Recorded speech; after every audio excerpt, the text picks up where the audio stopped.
ओए! जेब में चवन्नी नहीं है, इस होटल में क्या खाना खाने आया है? अबे यहाँ का पानी खरीदने में भी ना तेरा घर चला जाएगा, समझा? चल निकल यहाँ से। होटल के मालिक अकरम से मिलने आया हूँ। अकरम साहब से मिलने आया है? तुझ जैसे आदमी से ना हमारे अकरम साहब बाथरूम भी साफ ना कराए। चल जा यहाँ से। होटल की लॉबी में इतनी भीड़ क्यों है? पता नहीं सर, कोई भिखारी है, बोल रहा है कि उसे आपने बुलाया। उठाकर फेंको उसे बाहर। अकरम की बात सुनते ही तुरंत 4 गार्ड्स अभिनव की तरफ बढ़ते हैं और उसे वहाँ से उठाकर बाहर ले जाने लगते हैं। गार्ड्स अभिनव को अकरम के सामने से ही उठाकर ले जा रहे होते हैं कि तभी अकरम की नजर अभिनव के हाथ में पहनी अंगूठी पर जाती है और उसके बाद जो होता है उसे देख वहाँ खड़े सभी लोगों की दुनिया हिल जाती है। छोड़ो इसे। सर, अभिनव के हाथ में उस अंगूठी को देखते ही अकरम उन गार्ड्स को रोकता है।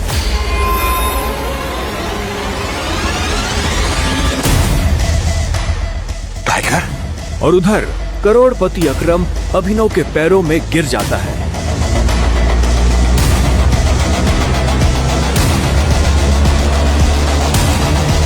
मैंने तुम्हें पहचाना नहीं, मुझे माफ कर दो टाइगर। अभिनव ने अकरम के मुंह से ये शब्द सुना तो वो हैरान हो गया। उसे अचानक से अपने पिता के वो आखिरी शब्द याद आ गए। टाइगर!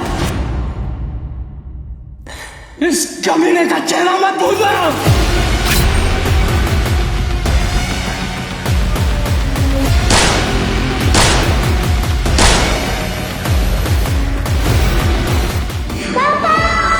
अभिनव गुड़गांव में रहता था और डिलीवरी बॉय का काम करता था। 18 साल की उम्र में उसने अपना खर्च खुद उठाना शुरू कर दिया था। उसकी जिंदगी में बस एक ही खुशी थी, उसकी गर्लफ्रेंड वैभवी। और आज तो वैभवी का जन्मदिन था। अंकल ये केक कितने का है? 600 गए। और ये पेस्ट्री? वो 60 गए। एक दे दीजिए। कुछ देर के बाद जब वो वैभवी के घर के बाहर पहुंचा तो उसने देखा वहाँ काफी रंगीन लाइट्स जल रही थी और वहाँ से तेज म्यूजिक की आवाज आ रही थी। वैभवी, ये सब क्या है? ये कौन है वैभवी? देख नहीं रही है, डिलीवरी बॉय है। पर हम तो केक मंगवा चुके थे ना, फिर तूने पेस्ट्री क्यों मंगवाई? ओह, याद आया, ये तो वही डिलीवरी बॉय है ना जिसको तू डेट कर रही थी।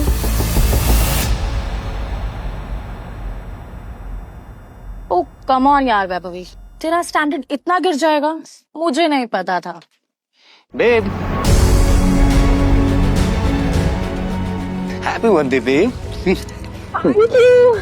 अभिनव देवेन को अच्छी तरह से जानता था। वो एक बड़े बाप का लड़का था और हर वक्त वैभवी के आसपास मंडराता रहता था। देवेन को यहाँ देखते ही अभिनव का दिमाग खराब हो गया। उसके हाथ में एक बड़ा सा गिफ्ट था। उसके आगे अभिनव के हाथ में लटकी पेस्ट्री की थैली कुछ भी नहीं लग रही थी।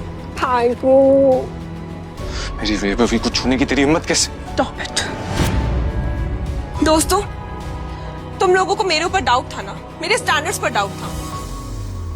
अब बताती हूँ मेरे स्टैंडर्ड्स क्या है। मैं तुमसे ब्रेकअप कर रही हूँ। What? और नहीं तो क्या, बेचारी कब तक तुझ जैसे गरीब के साथ ऐसी आधी पेस्ट्री खाती रहेगी।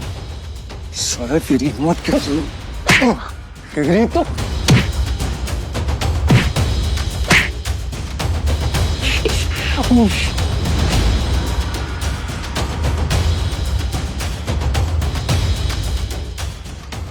ये तुमने ठीक नहीं किया वैभवी। और अभिनव वहाँ से निकल गया। वो उन दोनों की शक्ल अब और नहीं देखना चाहता था। उसकी आंखों में आंसू थे और उसका दिल बुरी तरह टूट चुका था। ये तुमने अच्छा नहीं किया वैभवी, तुमने बिल्कुल अच्छा नहीं किया। लेकिन उसके लिए ये रात यहाँ खत्म नहीं होने वाली थी। उधर जब अभिनव सड़क पर बेहोश हो गया था तब इधर सनी सिंह अपनी गाड़ी में बैठा बेचैन हो रहा था। सनी सिंह की बहन अनन्या उसके गले का कांटा बन गई थी और आज वो अपनी गाड़ी में अपने आदमियों के साथ निकल पड़ा था अपनी बहन को सबक सिखाने के लिए।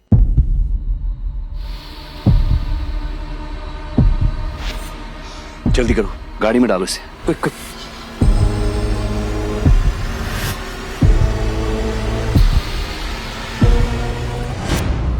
कपड़े उतारो और बेड पे लिटाओ उसको। कपड़े उतारो उसको। उन्होंने अभिनव को बहुत आहिस्ते से उस बिस्तर पर लेटा दिया। वहाँ पहले से सनी की बहन अनन्या सोई हुई थी।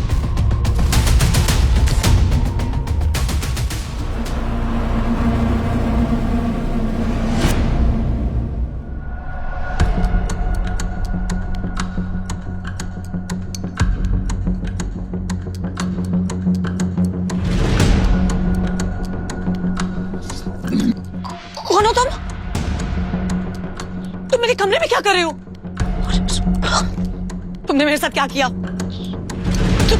अबे नहीं, वो भी इस हाल में। छी छी छी छी छी छी छी। शेम ऑन यू बहना। भाई मुझे नहीं पता, भरोसा करिए। क्या हुआ, कैसे हुआ? मैं जानती तक नहीं इस लड़के को, नहीं जानती भाई। मैं भी, हम दोनों के बीच में कुछ भी नहीं हुआ। नहीं। इससे पहले कि अभिनव सफाई देता, अनन्या और सनी के दादा हरदेवपाल सिंह कमरे में पहुंच चुके थे। उनके पहनावे से समझ आ रहा था कि वो बहुत अमीर आदमी थे। मुझे तुमसे ये उम्मीद नहीं थी। दादाजी, आप जैसा सोच रहे वैसा बिल्कुल नहीं है। अनन्या, तुम्हें अच्छे से नियम पता थे और तूने मेरी पोती के साथ रात गुजारी है ना।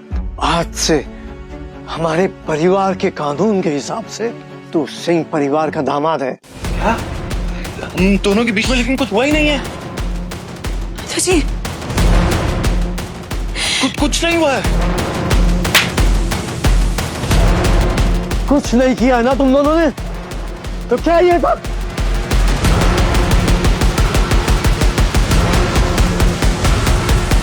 इससे पहले कि अभिनव कुछ समझे, हरदेव के आदमियों ने उसे मारना शुरू कर दिया था। अभिनव हरदेव की उम्र का लिहाज कर रहा था, इसलिए उसने अपने आप को रोक लिया था। अनन्या, इसे हॉस्पिटल भेज देना ताकि शाम को अकरम की पार्टी में आने के लिए ठीक ठाक से तैयार हो जाए। और याद रखना, मुझे शाम को अकरम की पार्टी में ये तुम्हारे साथ जरूर नजर आना चाहिए। क्यों मेरी जिंदगी बर्बाद कर दी तुमने? क्यों? अभिनव के पास इस सवाल का कोई जवाब नहीं था। वहां जाकर अभिनव शाम को होने वाली पार्टी के लिए तैयार होने लगा। अभिनव का अंदाजा सही था, अनन्या का घर काफी बड़ा था।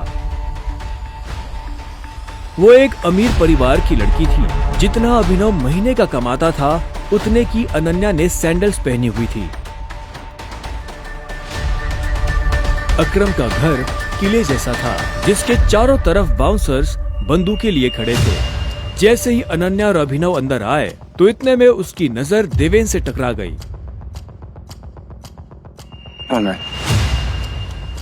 तुम यहाँ क्या कर रहा है साले? अनन्या, पागल हो गई हो तुम? इस सड़क छाप में ऐसा क्या देख लिया, किससे शादी कर ली? जुबान संभाल के बात कर। नहीं तो क्या कर लेगा तू? बोलना। उन दोनों का झगड़ा देख पार्टी का ऑर्गेनाइजर अकरम वहां पहुंच चुका था। क्या हो रहा है यहाँ? अकरम सर, देखिए ना इस आदमी, ये क्रिमिनल है, जबरदस्ती अपनी पार्टी में घुसाया। कौन हो तुम और यहाँ कैसे आए? एक्चुअली ये मेरे पति है। अकरम को अनन्या की बात पर विश्वास नहीं हुआ। तुम इस पार्टी में इनवाइटेड नहीं हो। इससे पहले कि मैं पुलिस को बुलाऊं, चले जाओ यहाँ से। Thank you Akram sir. पर अनन्या, तुम भी इससे दूर रहो, साला गरीब कहीं का। रुको। अकरम भागते हुए अभिनव के पास गया और उसकी अंगूठी को देखने लगा।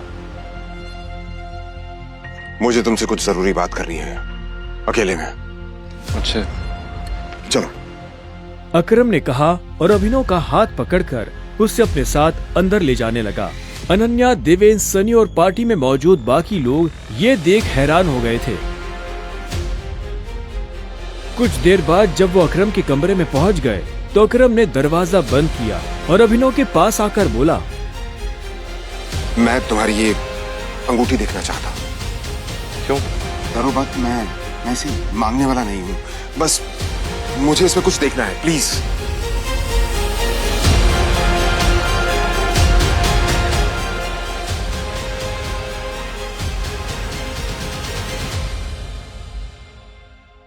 टाइगर,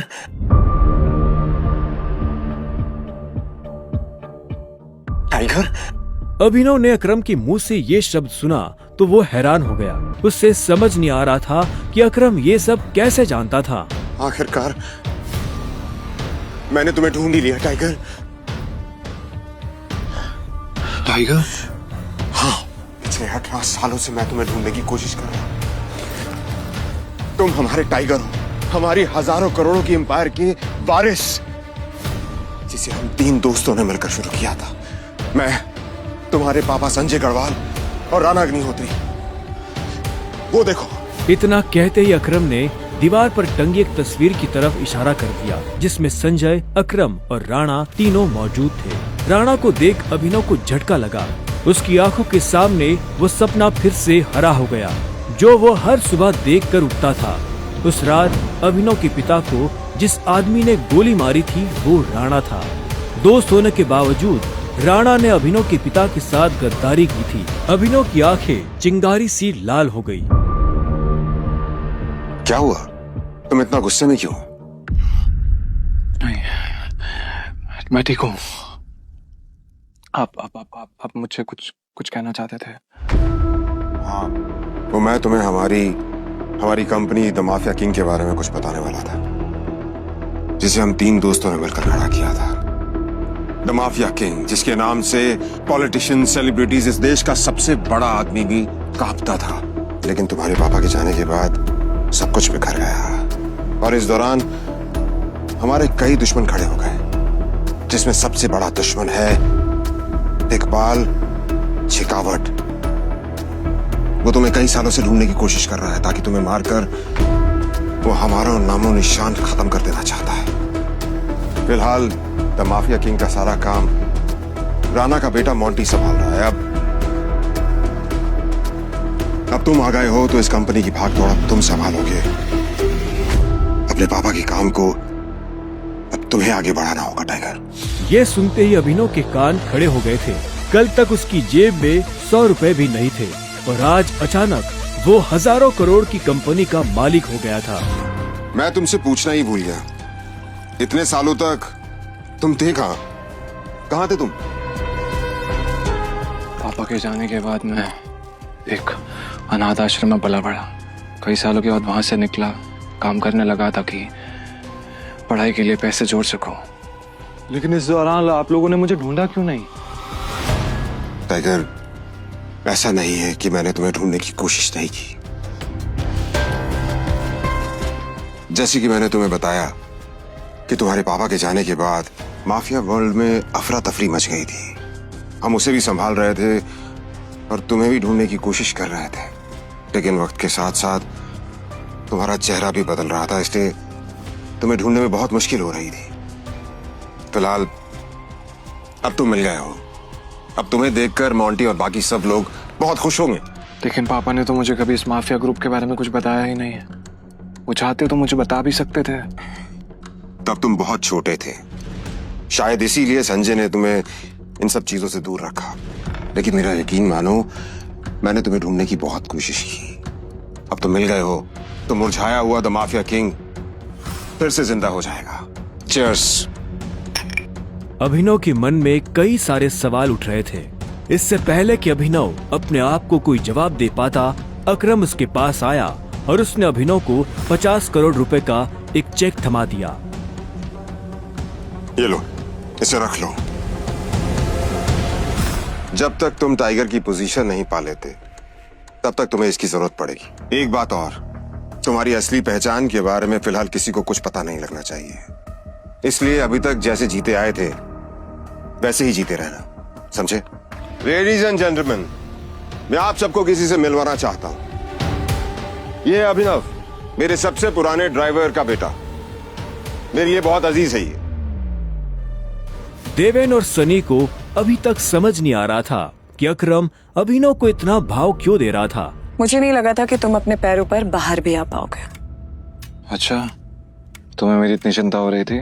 ओ प्लीज, मुझे चिंता नहीं हो रही थी, बस थोड़ा बच कर रहो। अकरम सर ने तेरे अंदर क्या बात की, बता। उन्होंने मुझसे कहा कि अगर देवेंद्र जैसा कहता तुझसे सवाल पूछे तो उसे जवाब मत देना। रामखोर। इसके बाद पूरी पार्टी के दौरान अनन्या ने अभिनव से कोई बात नहीं की। मेरा घर यहाँ से पास में है, वहीं ले लो। तुमने सोच भी कैसे लिया कि मैं तुम्हारे साथ तुम्हारे घर आ रही हूँ? तुम्हारी हालत ऐसी है तो पता नहीं तुम्हारी घर की हालत कैसी होगी। तुम मेरी पत्नी हो, मेरे साथ नहीं रहोगी तो किसके साथ रहोगी? सुनो, अपनी ये 2 कौड़ी का लॉजिक ना अपनी जेब में रखो। पहले तुम मुझे ये बताओ, तुम मेरे बिस्तर में कैसे आए? ये सवाल तो मैं भी तुमसे पूछना चाहता हूँ। अच्छी बात है, लेकिन मैं तुम्हारे साथ तुम्हारे घर रहने नहीं आ रही हूँ, मैं अपने घर जा रही हूँ, ठीक है? और अगर इन फ्यूचर मजबूरी भी रहे ना, तो मैं तुम्हारे साथ तुम्हारे घर में नहीं रहूंगी, तुम मेरे घर रहने आओगे, एक नौकर की तरह, समझे? अभिनव ने पहले उसे देखा और फिर अपनी उंगली में पहनी हुई उस अंगूठी को देखने लगा। अगर आज वो अंगूठी नहीं होती तो पता नहीं उसका क्या होता।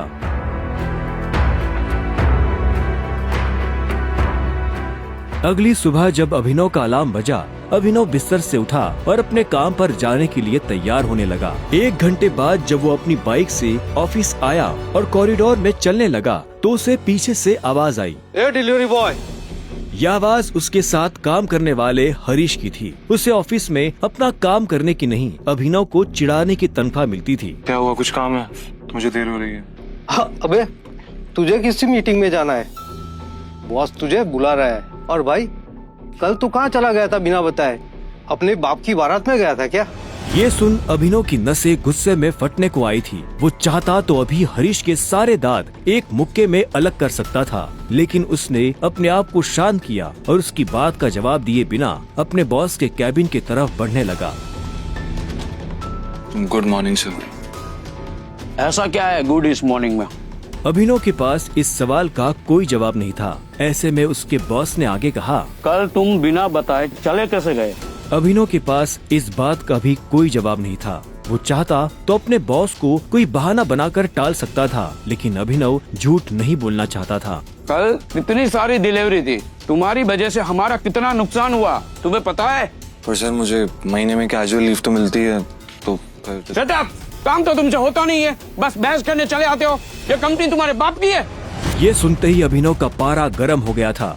उसने गुस्से में अपनी मुट्ठी भींच ली और घूरते हुए अपने बॉस को देखने लगा। घूर क्या रहा है? अपना सामान बांध और निकल यहाँ से। You are fired! अभिनव को ये सुनकर झटका नहीं लगा। असल में वो जानता था कि उसके साथ ऐसा कुछ बहुत जल्दी हो सकता था। उसका बॉस और देवेन एक दूसरे को बहुत अच्छी तरह से जानते थे। कल पार्टी में अभिनव ने देवेन को जिस तरह से जवाब दिया, उससे उसे समझ आ गया था कि आज नहीं तो कल ये होकर रहेगा। ठीक है, कोई बात नहीं, मैं चला जाता हूँ। जो मैंने पूरा महीना काम किया है उसकी सैलरी दे दीजिए। सैलरी?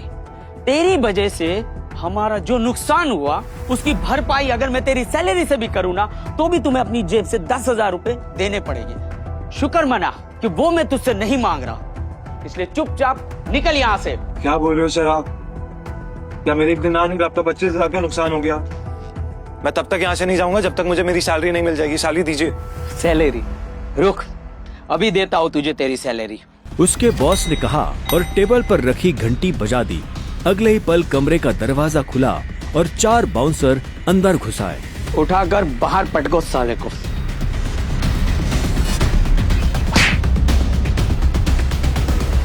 बॉस के मुंह से ये सुनते ही वो चारों अभिनव पर धावा बोलने के लिए टूट पड़े, लेकिन इससे पहले उनमें से कोई अभिनव पर हमला कर पाता, अभिनव ने उन्हें पटकनी दे दी थी। उसने किसी का हाथ तोड़ा तो किसी का पाँव, किसी के पेट में मुक्का मारा तो किसी के पेट पर लात। अभिनव अब सीधा बॉस के पास आया और उसकी गर्दन पकड़कर बोला,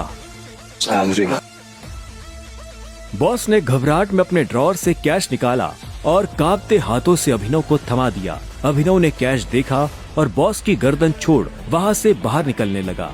और एक बात याद रखना, अगर आज के बाद किसी के बाप पे गया ना तो गर्दन तेरी होगी, पंजा मेरा। इधर अभिनव भी जब ऑफिस से बाहर आया तो उसे एक अनजान नंबर से फोन आया। हेलो, कौन? टाइगर, अकरम। हाँ कहिए। मुझे तुम्हें किसी से मिलवाना है, वो भी हमारे माफिया वर्ल्ड का एक बहुत बड़ा नाम है, और साथ ही साथ तुम्हारे पापा और मेरा जिगरी यार भी। बलराज, मैं चाहता हूं कि बलराज को पता चल जाए कि हमारा टाइगर वापस लौट आया है। क्या आपको सच में लगता है मुझे बलराज जी से मिलना चाहिए? वो अभी तक बलराज के नाम से कांप रहा था। अकरम भी उसकी घबराहट समझ गया था। बलराज जी, सिर्फ बलराज कहो। तुम टाइगर हो यार, और जंगल में सारे जानवर टाइगर के नाम के आगे जी लगाते हैं, लेकिन टाइगर कभी किसी जानवर के नाम के आगे जी नहीं लगाता। चलो शाम को मिलते हैं, बाय।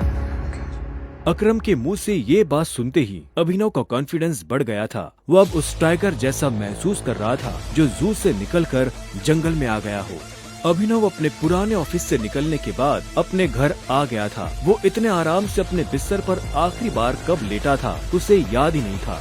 शाम को अभिनव होटल सैफायर जाने के लिए तैयार होने लगा था। उसने ग्रे कलर की शर्ट और ब्लैक कलर की पैंट पहनी थी। अभिनव के पास पहनने के लिए इससे अच्छा और कुछ नहीं था। जैसे उसने होटल को बाहर से देखा तो देखता ही रह गया। उसने आज तक इतने बड़े होटल को इतने पास से नहीं देखा था। रुको, अंदर का जा रहा है? अंदर ही जा रहा हूँ, क्या दिक्कत है? अंदर जाना है तुझे? तुझे क्या लगता है कि मैं तुझे अंदर जाने दूंगा? क्यों नहीं जा सकता मैं अंदर? अभिनव समझ गया था कि चीफ सिक्योरिटी ऑफिसर उसके कपड़े देखकर उसे जज कर रहा था। सुन, मैं तेरे जैसे लोगों को बहुत अच्छे से जानता हूँ। फालतू का तमाशा मत कर, निकल यहाँ से। कैसे जानता है तू मुझे? रिश्तेदार है मेरा। जब मैं अंदर जाने के लिए आया हूँ तो वापस क्यों जाऊंगा? ये होटल क्या तेरे बाप की है? बोलना। ये सुनते ही अभिनव का माथा गर्म हो गया, लेकिन उसने गुस्से में कुछ नहीं किया। वो शांत रहा ताकि लोगों का ध्यान उसकी तरफ ना जाए। अभिनव 2 कदम पीछे हटा और उसने फोन निकालकर अकरम को फोन मिला दिया। हाँ टाइगर, कहाँ पहुँचे? मैं ये होटल की एंट्री पे हूँ अकरम। हमारा टेबल नंबर क्या है? Table number? अरे मैं इस होटल का मालिक हूँ, मुझे टेबल बुक करने की जरूरत नहीं है। तुम अंदर जाओ, आराम से बैठो, बस मैं पहुँचने ही वाला हूँ। मैं अंदर नहीं जा पा रहा हूँ। यहाँ पे कोई ये सिक्योरिटी वाला खड़ा है, वो कह रहा है कि मेरे जैसे इंसानों को अंदर नहीं जाने देता है। कौन है ये कथा? तुम एक काम करो, बस 10 मिनट में मैं पहुँचने वाला, तुम वेट करो, ठीक है? और ये इस ऑफिसर की वजह से मैं तुमसे माफी मांगता हूँ। ठीक, नहीं कोई बात नहीं। क्यों, बहुत हीरो बन रहा था ना? मैंने कहा था मैं तुझे अंदर जाने नहीं दूंगा। अगर प्रधानमंत्री को भी कॉल करेगा ना तब भी नहीं, समझा? चल निकल यहाँ से। तभी वहाँ एक काले रंग की चमचमाती हुई महंगी सी गाड़ी आकर खड़ी हो गई। सभी पलटकर गाड़ी को देख रहे थे। अकरम गाड़ी से बाहर निकला और उसके साथ एक और आदमी था। वो देखने में लंबा चौड़ा और मजबूत था। वो और कोई नहीं बल्कि बलराज था। वो एक बहुत ही फेमस कपड़ों की कंपनी का मालिक था और साथ ही द माफिया किंग का एक मजबूत पिलर। उसे देख अभिनव की आंखें खुली की खुली रह गई। उसने बलराज के बारे में सुना था। क्या आपको सच में लगता है मुझे बलराज जी से मिलना चाहिए? उसे तस्वीरों में देखा था, लेकिन तस्वीरों में देखने और सामने से देखने में जमीन आसमान का अंतर नजर आ रहा था। उसके मन में यह सवाल उठ रहा था कि आखिर बलराज उससे क्यों मिलना चाहता था। क्या चल रहा है यहाँ? सॉरी सर, लेकिन इस आदमी ने मुझे और कस्टमरों को काफी परेशान किया हुआ है। मैं इस चोर को अंदर जाने से रोक रहा हूँ तो ये यहाँ पे तमाशा कर रहा है। क्या तुम्हारी हिम्मत कैसे हुई इसे चोर कहने की? तुम होते कौन हो इसे अंदर जाने से रोकने वाले? ये होटल तुम्हारे बाप ने खोल रखा है क्या? ये मेरा मेहमान है और तू आज के बाद इस होटल के आसपास भी दिखाई दिया ना तो तेरी टांगे तोड़वा दूंगा। Get lost. Sorry sir.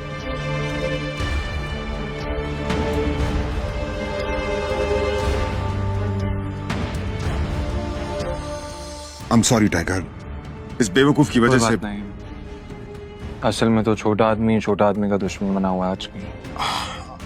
आओ चलो। अकरम ने अभिनव को अपने साथ अंदर आने का इशारा किया। अभिनव अकरम के पीछे चला जा रहा था। उसे महसूस हो रहा था कि बलराज भी अपने भारी भरकम पैरों के साथ अभिनव के पीछे आ रहा था। कुछ देर के बाद वो होटल के एक आलीशान से कमरे के बाहर आ चुके थे। अब तुम्हें यहाँ अपनी पहचान छुपाने की जरूरत नहीं है। ये रूम प्राइवेट भी है और सबसे सेफ भी। बैठो। वो एक आलीशान कमरा था। वो तीनों बैठ गए। तब अभिनव बलराज को बहुत ध्यान से देख रहा था। बलराज, आज मैंने तुम्हें यहाँ एक बहुत इंपॉर्टेंट इन्फॉर्मेशन देने के लिए बुलाया है। हमें संजय का बेटा टाइगर मिल गया है, लेकिन फिलहाल वो अंडरकवर है। इसलिए उससे तुम्हें मैं बाहर नहीं मिलवा सकता था। Sir your snacks and drink.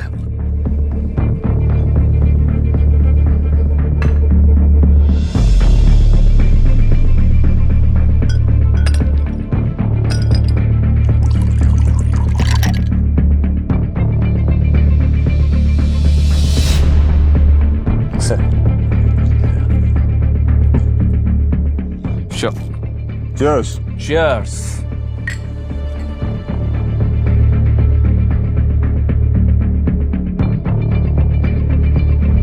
तो यही है टाइगर। हाँ, ये है हमारा टाइगर। और मैं चाहता था ये हमारी टीम के बड़े और भारी मेंबर्स से मिलने, और मिलने के बाद जिस तरफ हम बढ़ रहे हैं उस तरफ बढ़ने में ये हमें लीड करे।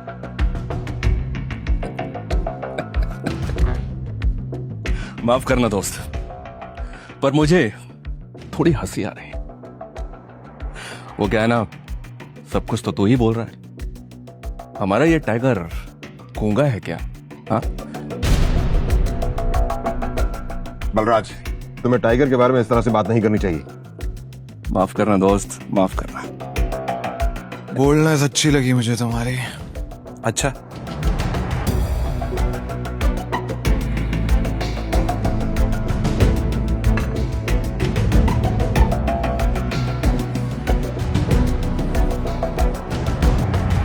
हो गए तुम बॉस, लेकिन ये मत भूलना तुम किसके सामने बैठे हो।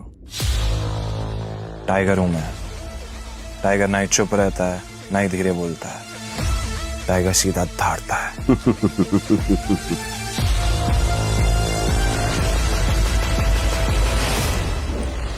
तो तुम टाइगर हो, ठीक है। तो टाइगर ये बताओ, इतने सालों से कहां थे तुम? अब ऐसा तो नहीं हो सकता ना कि इतने सालों के बाद तुम हमारे सर पे आके बैठ जाओ और हम मान लेंगे कि तुम टाइगर हो। मजाक तो नहीं हो रहा है यार? क्यों अकरम, सही कहा ना? और जिस गद्दी की तुम बात कर रहे हो ना, उसको लिया नहीं जाता, कमाया जाता है। आई बात समझ में? अच्छे से जानता हूं, छीनना मेरे खून में भी नहीं है। मैं इतने सालों से कहां गायब था, क्या कर रहा था, ये सब समझाने का तो हमारे पास टाइम नहीं है शायद। और रही बात कि मैं टाइगर हूं या नहीं हूं, ठीक है, तुम तरीका बताओ, साबित कर दूंगा। शाबाश, ये हुई ना बात। अकरम ने मुस्कुराते हुए अभिनव को देखा। उसकी आंखों में अभिनव के लिए गर्व की भावना झलक रही थी। उसने जितना सोचा था, अभिनव उससे भी खूंखार था, लेकिन बलराज के माथे पर शिकन बरकरार थी। उसकी आंखों से पता चल रहा था कि वो इतनी जल्दी अभिनव को टाइगर नहीं मानने वाला था। वैसे भी पूरे ग्रुप में अगर बलराज किसी चीज के लिए जाना जाता था तो वो थी उसकी जिद। वो इस बात को नहीं पचा सकता था कि कल को एक बच्चा उसके सर पर बैठकर राज करे। सिर्फ अकरम की शाबाशी से काम नहीं चलेगा प्यारे, पर मैंने अभी एक्सेप्ट नहीं किया है कि तुम टाइगर हो। तुमने कहा कि तुम साबित कर सकते हो कि तुम टाइगर हो, तो ठीक है, मैं तुम्हें चैलेंज देना चाहता हूं। ये क्या कह रहे हो तुम? Relax Akram, relax. Let's fight, लड़ते हैं। अगर तुम जीते तो हम मान लेंगे कि तुम टाइगर हो, लेकिन अगर तुम हारे तो हमसे कुछ पैसे लेना और गुड़गांव से कहीं बहुत दूर जाकर सेटल हो जाना। बलराज, क्या कह रहे हो तुम? ये सही नहीं है।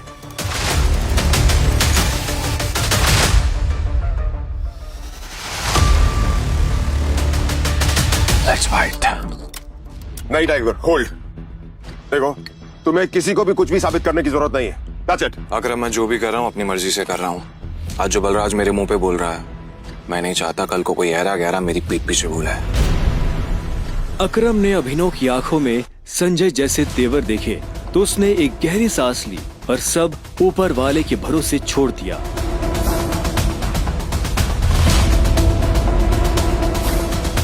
लगभग 1 घंटे के बाद बलराज अभिनव और अकरम के साथ अपनी प्राइवेट एरेना में आ गया था। ये वही एरेना थी जहाँ पर बलराज अक्सर लड़ाई किया करता था। उस बड़ी सी एरेना में उन तीनों के अलावा और कोई नहीं था। दोनों के बीच लड़ाई शुरू हुई। उसने जैसे ही अभिनव पर पहला मुक्का मारा तो अभिनव एक बार को सन्न रह गया।